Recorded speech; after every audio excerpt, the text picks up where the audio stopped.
The hidden frequency. Do you hear the signal others ignore? They say only 1% of humanity is truly awake. But even fewer, far fewer, are born into the path of the dark chosen ones. Not because it's glamorous, not because it's powerful, but because it is brutal, because it is lonely, because it demands that you become something most fear, sovereign. We're told from birth to seek the light, but what if I told you that the most powerful awakenings happen in the dark? That inside the chaos, the void, the shadows, that's where the rarest souls are forged. If you are watching this, you didn't come here by accident. There's a reason your eyes are locked on this screen. Something in you is remembering. And if you discover these 7 signs within yourself, it means you are not ordinary. You are among the 1%, but not the elite of society, the elite of spiritual war. The first sign: you've always felt like an outsider. And I mean always, even as a child. You may have been surrounded by people, yet still alone. You laughed when others laughed, but it didn't reach your soul. You cried when others didn't understand why. You saw things they didn't see. You heard the silence behind the noise. You watched the theater of life and asked, why does this feel fake? The dark chosen one is born into the world with an alien frequency. You don't fit, and that's the point. You weren't sent here to blend in. You were sent here to disrupt, to awaken, to destroy illusions. But that alienation, it hurts. It tears at your heart. It makes you question your sanity. It makes you beg to be normal. But let me ask you this. What if your pain wasn't a curse but a compass? What if every moment you felt like you didn't belong was the universe whispering, you were never meant to? The second sign is brutal. It's emotional death. You've died emotionally, maybe more than once. You've had a relationship, a loss, a betrayal that didn't just break your heart, it broke your entire being. It shattered your identity, made you question everything. You walked through the fire of grief or abandonment, and a part of you never came back. But here's the secret: you didn't lose a part of yourself. You lost the illusion of yourself, the mask, the ego, the false self that the world built around your soul. That death was your initiation. That pain was your passage. And the more you resisted it, the more it demanded your surrender. I remember lying on the floor once after a betrayal so complete, I couldn't even cry. I just stared into the ceiling, into the void, and felt nothing. It was there, in that nothing, that I met the first fragment of my true self. Not the one who wanted love or fame or success, but the one who watches, the one who knows, the one who cannot be broken. The third sign is terrifying for most people to admit. You are drawn to the dark. Not because you're evil, but because you instinctively know that there is wisdom in the shadows. You don't run from darkness, you study it. You look at your fears instead of avoiding them. You've always felt a strange attraction to the forbidden, the mysterious, the unseen. This doesn't mean you're toxic or harmful. Quite the opposite. It means you're courageous. It means you're one of the few who realizes that light alone cannot guide you. Because light blinds too. Light hides things. But in the dark, everything is revealed. Have you ever wondered why you're drawn to things others fear? why you want to understand death, madness, despair. Why you ask questions like, what's really behind all of this? That's not curiosity. That's memory. That's your soul remembering the path it once walked in lifetimes before. The dark chosen ones are not tourists in this realm. They are veterans, old souls, warriors of shadow. The fourth sign: you crave truth over comfort. You would rather fall into the abyss of uncertainty than live a lie. You've lost friends because of this. You've questioned religions, destroyed fake beliefs, walked away from family, left jobs, ended relationships, all because something in you couldn't tolerate falsehood. This is the mark of a rare soul, because most people will trade truth for comfort every single time. But not you. You'd rather be alone and honest than surrounded and asleep. You'd rather cry in darkness than smile in illusion. But this kind of soul pays a price. People call you too intense, too deep, too much. They say you're negative, dark, depressing. But what they don't understand is that you are cleansing the world. You are a mirror. And when people look into you, they see what they've been hiding from. That's why they run. But let me ask you, can you bear to be the mirror that reflects the truth, even if it means being hated for it? The fifth sign is subtle but undeniable. You've had moments of impossible knowing. Maybe you dreamed something before it happened. Maybe you looked into someone's eyes and saw their soul. Maybe you walked into a room and felt the energy shift like a storm on your skin. You don't just think, you feel. You don't just guess, you know. And sometimes that knowing makes you doubt yourself, because it doesn't come from logic. It comes from the deep, from a place no one taught you to access. But it's always been there. This intuitive power isn't random, it's inherited. It's part of the ancient gift. The dark chosen ones are often psychic, empathic, or energetically sensitive. Not because it's trendy, but because it's necessary. You were born with radar, with sonar, with a sixth sense. And it's not a toy. It's a weapon, a compass, a survival tool. The sixth sign is even more difficult to accept. You attract chaos, not because you cause it, but because your energy destabilizes the false. When you step into a room, things shift, secrets rise, people get emotional, systems collapse. You've probably noticed that things get weird around you. Jobs fall apart. Friendships explode. Truths leak out. You find yourself in the middle of drama you didn't ask for.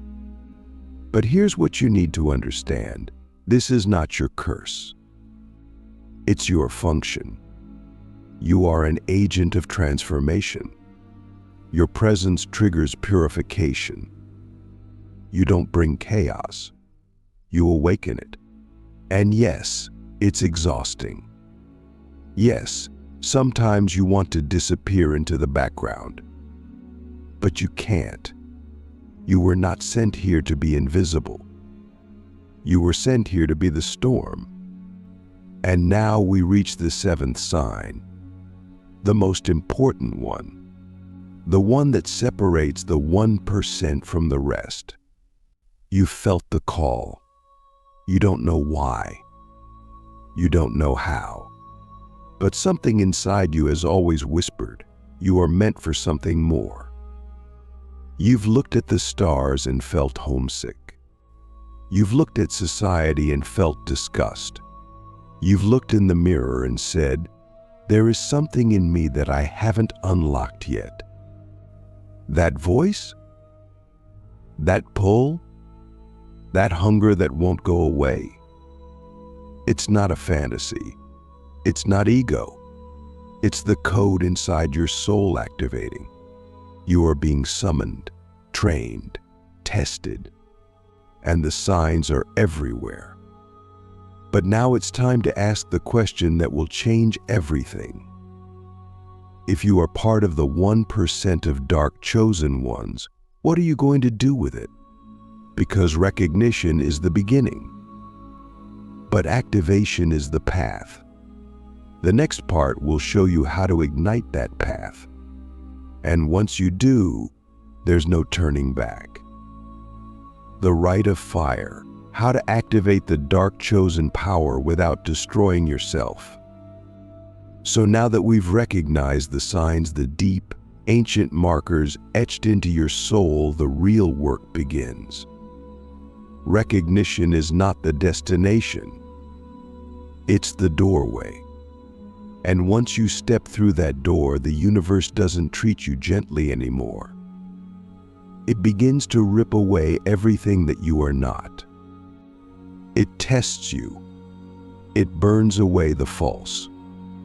Because the dark chosen one cannot walk in power and illusion at the same time. You must be clean not in the moral sense, but energetically, spiritually, emotionally. And this purification process is brutal. It is what I call the rite of fire. The rite of fire is not a ritual you perform with candles or incense. It's not something you read in a book or learn from a YouTube guru. It is life itself pressing against you like a forge. It starts the moment you say yes to your calling. And once you say yes, everything begins to change. People leave. Things break. Your skin feels too small. Your mind begins to unravel. You start to question not just who you are, but what you are. You feel like you're going insane. But what's really happening is that your old operating system is being dismantled. The ego, the persona, the survival mechanisms, they are being peeled away layer by layer. And what's left underneath is raw power. But raw power is dangerous if you don't know how to hold it. You see, most people think awakening is a gentle process. It's not. It's violent. It's volcanic. It's a psychological death, followed by spiritual reassembly. You are being rebuilt, not in the image of what society wants you to be, but in the image of your soul's original code. And that code cannot be tampered with. It cannot be altered. But it can be forgotten, and that's what the world trains you to do from birth. Forget. Obey. Fit in. But the rite of fire reverses the programming. It forces you to remember. Now let me tell you something that no one talks about. When the fire comes, it won't feel divine. It won't feel holy. It will feel like madness. You'll lose your appetite, your sleep, your sense of direction. You'll cry for no reason. You'll laugh at the absurdity of existence. You'll feel rage, bliss, grief, and ecstasy within minutes of each other. You'll think you're broken. But what's actually happening is that your nervous system is expanding. Your aura is shifting. Your perception is being recalibrated to receive cosmic bandwidth. The body and mind don't like this. They resist. But the soul is rejoicing. And here's where it gets dangerous. Because if you try to run back to comfort, to normalcy, to safety, you interrupt the transformation. You freeze between identities. You become a ghost, not fully asleep, not fully awake, just wandering. That is spiritual purgatory. and many get stuck there for years. That's why you must surrender to the fire fully. Let it consume everything that is not true. But how do we survive this fire? How do we hold our power without being destroyed by it? The first step is radical solitude. You must create a container, a sacred space. This might mean disappearing from social media, taking time off, moving into nature, or simply turning inward, even in the middle of your life. You must make time to sit with yourself, not to distract, not to numb, but to listen. The soul speaks in silence, and in that silence, you will be given instructions. Not from outside, from within. You'll feel subtle nudges, intuitive downloads, dreams that feel more real than waking life. These are your guides. Trust them. Next, you must purify your vessel. And I'm not talking about some trendy detox. I'm talking about energetic purification. Clean your space. Clean your thoughts. Clean your relationships. Anything that feels heavy, manipulative, or false, cut it off. No matter how long you've known them. No matter how familiar it feels. If it drags your frequency down, it must go. Your power cannot rise in a swamp. It needs clarity, clean soil, open air. Then comes the hardest part, facing the mirror. This is where you look at every lie you've ever told yourself, every mask, every role you've played for validation, every moment you betrayed your truth to be accepted, and you own it with no shame, no judgment, just awareness. This is the shadow work, a real kind, not the aesthetic kind people post about online. This is where you confront the monster in the basement and realize it's been trying to protect you all along. You integrate it, you love it, and suddenly it stops being a monster. It becomes your ally. Now, as this process deepens, something wild begins to happen. You start to remember things you never learned, ancient knowledge, symbols, languages, sensations. You walk into places and feel déjà vu, so strong it makes you dizzy. You meet people and recognize them instantly, soul to soul. You are not imagining this. You are remembering timelines, lifetimes, missions. You are beginning to see through the veil. But with sight comes responsibility. Because once you see what's really happening on this planet, once you feel the pain, the manipulation, the unconscious programming, you can't unsee it. You can't go back. And this is where many fall. They awaken just enough to see the matrix, but not enough to rise above it.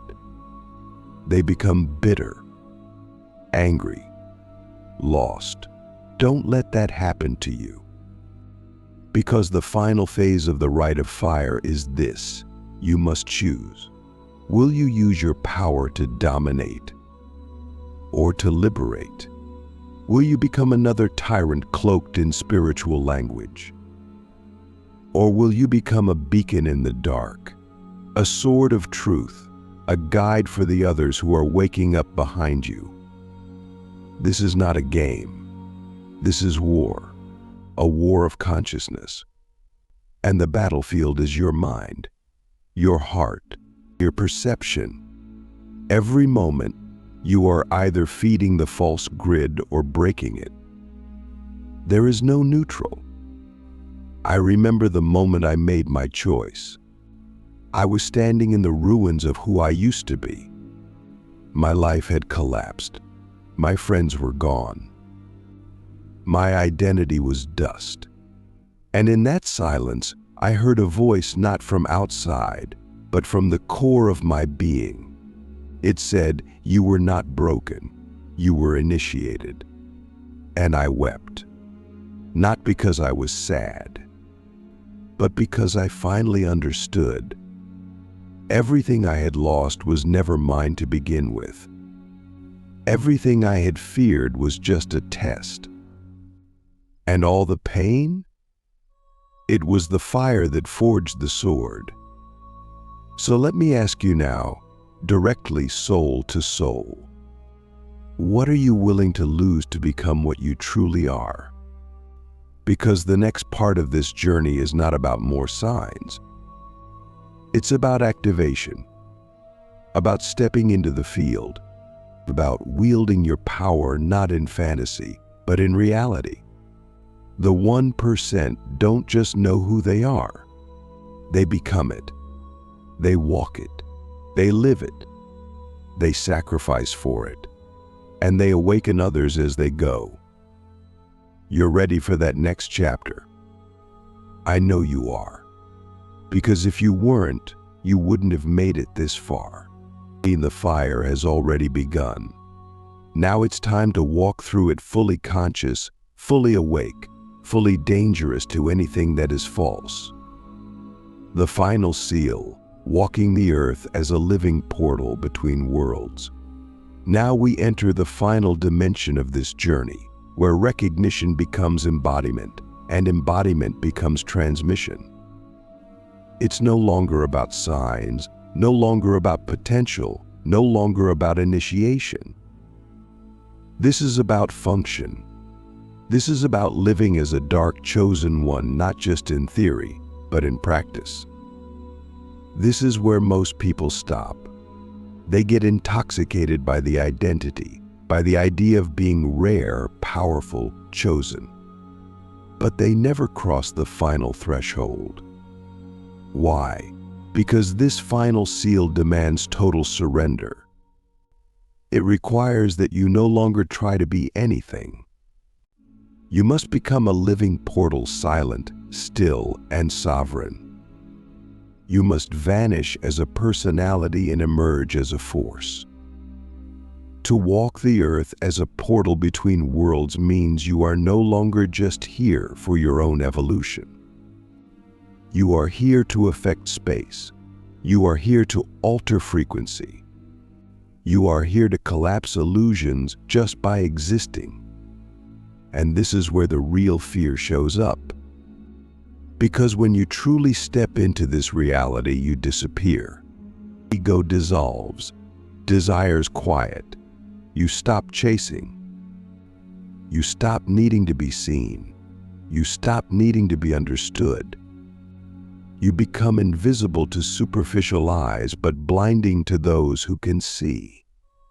People will feel your presence before you speak. You'll enter a room and the energy will shift. Not because of your words, not because of your appearance, but because your field is now encoded with truth. And truth is radioactive to illusions. It burns away lies without effort. You become a mirror so clear, so sharp, that others see themselves for the first time. Some will run, some will break, but the few they will awaken. But let's speak plainly now. This path is not for comfort. It is not for recognition. It is not for applause. This path will cost you everything that is false. You will lose relationships that were never real. You will lose careers that were never aligned. You will lose identities you spent years building.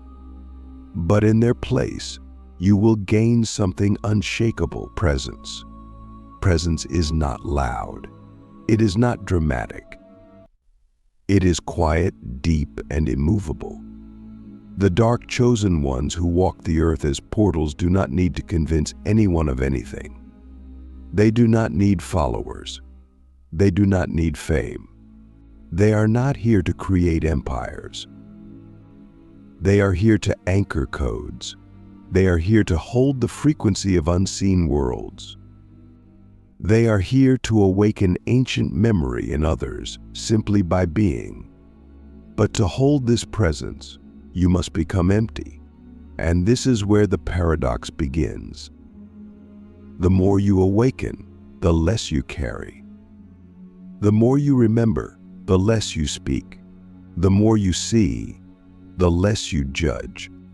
You become a living paradox, fierce and gentle, grounded and cosmic, silent and thunderous.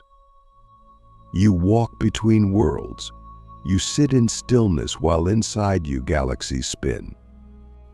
The final seal is this: you no longer seek the light or the dark. You become the void from which both arise. You walk beyond duality. You are not trying to be good or bad, right or wrong. You are whole. You've integrated your light. You've befriended your shadow. You've reconciled your wounds.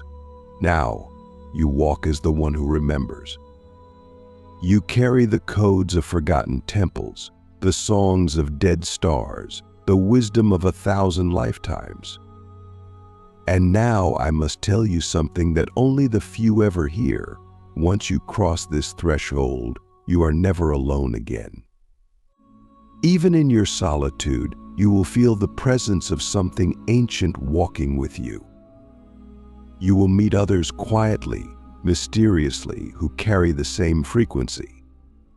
You'll recognize each other instantly, without words. A glance, a silence, a knowing. These are your kin, souls forged in the same fire, carriers of the same code. And you will begin to notice something even more profound. Life begins to rearrange itself around you. Not because you are manifesting from ego, but because reality responds to coherence. When your inner world becomes crystalline, the outer world mirrors it. You become magnetic. Not in the way of manipulation, but in the way of alignment. The right people, moments, opportunities, they find you. Not because you chase, but because you are. You are no longer a character in the story. You are the storyteller, the dreamer, the architect, and yet you don't need to control, because you trust the intelligence that breathes through all things. You've seen behind the curtain. You've walked through the fire. You've earned your power not by force, but by surrender. And so, the final question is not, am I chosen? It is, what reality are you now choosing to anchor? Because as a dark chosen one, your power is not in domination. It is in creation. You are here to design new timelines, to disrupt systems of control with your very breath, to heal others not through technique, but through presence, and to awaken codes in others just by telling your story, just by holding space, just by being real. And this final seal, this way of walking the earth, is not something you perform. It is something you become. It is not an act. It is not content. It is not a costume. It is a frequency.